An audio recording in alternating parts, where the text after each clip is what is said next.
জয় গুরু, প্রণাম। আমি শ্রী গৌতম। আমার সৎসঙ্গ চ্যানেলে আপনাদের সকলকেই স্বাগতম। প্রিয় পরমের কাছে আপনাদের সকলের সর্বাঙ্গীন মঙ্গল কামনা করে আজকের আলোচনা পর্বটি আরম্ভ করছি। আজকের আলোচনা এক ভক্তের প্রশ্ন, আর তার প্রশ্নের সঠিক উত্তর প্রিয় পরম শ্রী শ্রী ঠাকুর অনুকূল চন্দ্র তার শ্রীমুখ থেকে পেয়ে সে ধন্য হয়, কৃতকৃতার্থ হয়। কেননা এই সমাজে মানুষের সব থেকে বড় পাওয়া হলো সদ্গুরু। কেননা সদ্গুরু ভিন্ন মানুষ নিজেকে জানতেই পারে না। নিজের অন্তঃস্থলে বসে থাকা সেই ঈশ্বরের ক্ষুদ্র অংশকে সে জানতে পারে না, সেই আত্মাকে জানতে পারে না। আর এই আত্মাকে জানতে না পারার কারণেই মানুষ শরীরমুখী হয়ে পড়ে, মানুষ মনমুখী হয়ে পড়ে। তখন মানুষের শরীর মন চঞ্চল হয়, অস্থির হয়, দিশেহারা হয়, ভ্রান্তিতে পরিপূর্ণ হয়ে ওঠে। সে গোলক ধাঁধায় হারিয়ে যায়। জীবনটা তখন তার কাছে জঞ্জাল সদৃশ্য হয়। তাই সেই জীবনকে জানতে হলে জীবননাথকে ধরতে হবে, ব্রহ্মকে জানতে হলে ব্রহ্মবিদকে জানতে হবে। জীবনের শিক্ষা গ্রহণ করতে গেলে আচার্য নিষ্ঠ হতে হবে, তবেই এ জীবনে শিক্ষা সার্থক হবে, সফল হবে। এমন এক ভক্ত এসেছেন প্রিয় পরমের কাছে, তথাকথিত শিক্ষিত, উচ্চ শিক্ষিত, পণ্ডিত ব্যক্তিত্ব। সে দুনিয়ার এমন কোনো শাস্ত্র নেই যা তার অবগত নয়। এমন একজন জ্ঞানী পণ্ডিত মানুষ, কিন্তু সে নিজেকে জানে না, যে ব্রহ্মকে জানে না, ব্রহ্মবিদকে বোঝে না, সদ্গুরুকে চেনে না। সে এসেছে প্রিয় পরমের কাছে তার প্রশ্ন নিয়ে, তার সংশয় নিয়ে, তার সন্দেহ নিয়ে, এই সব কিছুর অবকাশ করতে। তাই ঠাকুরকে প্রণাম করে তার সন্নিকটে বসে প্রথমে প্রশ্ন করে, ঠাকুর, এই মনের মধ্যে ভালো চিন্তাও আসে, খারাপ চিন্তাও আসে। এই ভালো মন্দ দুই মিলেমিশে মন অস্থির হয়ে ওঠে, কোনো কিছুতেই স্থির থাকতে পারেনি। তাই আপনার কাছে জানতে চাই, এই মন স্থির হয় কি করে?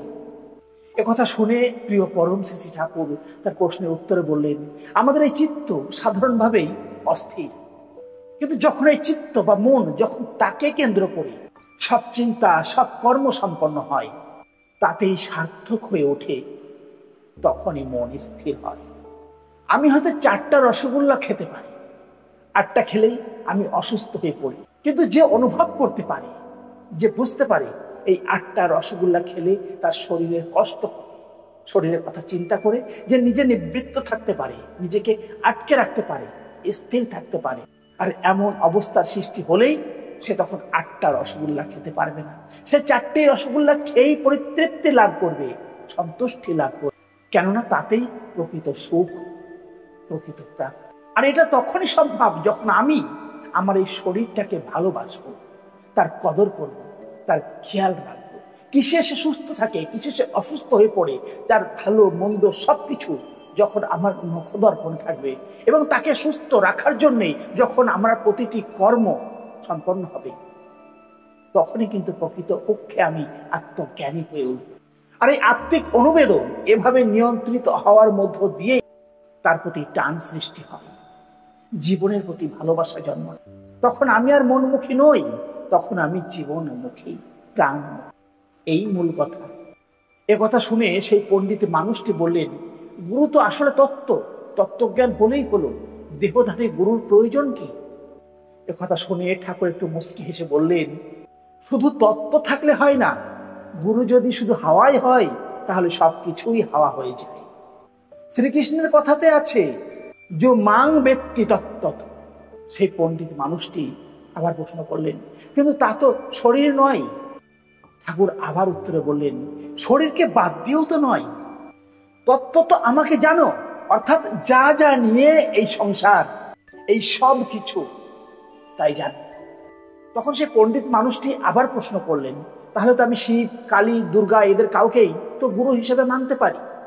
একথার উত্তরে শ্রী শ্রী ঠাকুর বললেন, সবাইকেই মানতে হয়, কিন্তু যিনি ব্রহ্মকে জানেন সেই ব্রহ্মবিদকে জানতে হয়, তাকে ধরতে হয়, তার সঙ্গ সান্নিধ্য লাভ করতে হয়, তাহলেই প্রকৃত জ্ঞান অর্জন করা যায়। যেমন একজন প্রফেসরকে যদি না ধরো, তার সঙ্গ সান্নিধ্য না করো, তার নিকটে না যাও, তাহলে যেমন তোমার শিক্ষা সম্পূর্ণ হবে না, শিক্ষাটা ক্রমগতিতে এগিয়ে চলতে পারবে না, বাধাপ্রাপ্ত হবে, অসম্পূর্ণ থাকবে।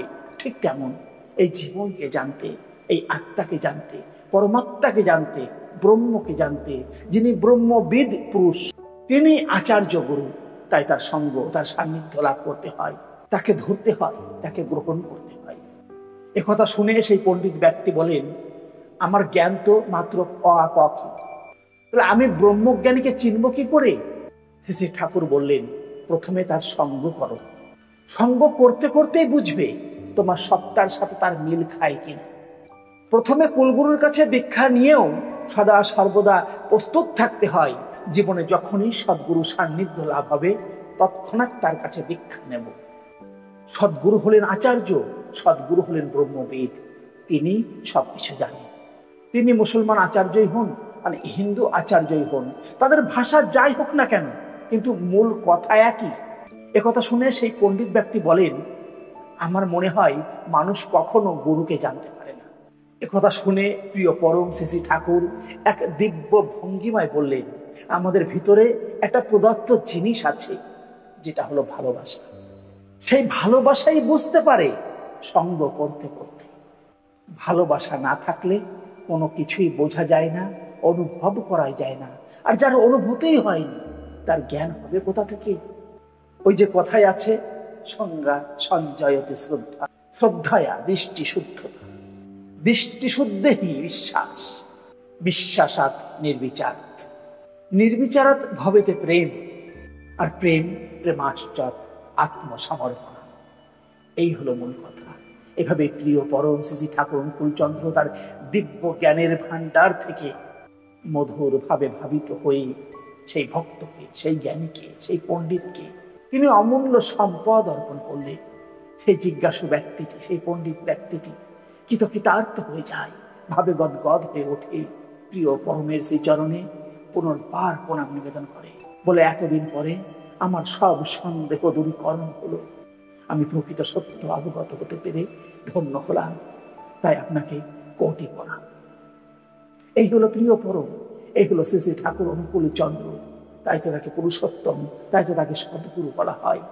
কেননা তিনিই জানেন মানুষের কোথায় কি প্রয়োজন, মানুষের কার কি প্রয়োজন, আর কতটুকুই বা প্রয়োজন। তিনি তার অমৃত কলসে নিয়ে দাঁড়িয়ে আছেন। শুধু আমরা যদি আত্মসমর্পণ করতে পারি, তাকে গ্রহণ করতে পারি, তাকে বরণ করতে পারি, তাহলে সেই অমৃতের স্বাদ পেয়ে আমার জীবনের সব তৃষ্ণার নিবৃত্তি হবে। আমার শরীর, মন, প্রাণ, আত্মা সবকিছুই তখন এক টানে বাধা পড়বে। আমাদের মূলেই হলো জীবন। তাই এই জীবন বাদই হলো সেরা বাদ। এ বাদ দিয়ে কোনো বাদ মানুষের কোনো কাজে আসতে পারে না, কোনো প্রয়োজনেও লাগতে পারে না। তাই তো প্রিয় পরম তার সুন্দর বাণীতে বলেছেন, যে বাদের হোস না বাদী, জীবন বাদী আসলে তুই, জীবনটাকে রাখতে কায়েম, চল চষে তুই জীবন বই। এ কথা বলেই প্রিয় পরমের কাছে আরেকবার আপনাদের সকলে সর্বাঙ্গীন মঙ্গল কামনা করে আজকের মতো আলোচনা পর্বটি এখানে সমাপ্ত করছি। জয় গুরু, বন্দে পুরুষোত্তম।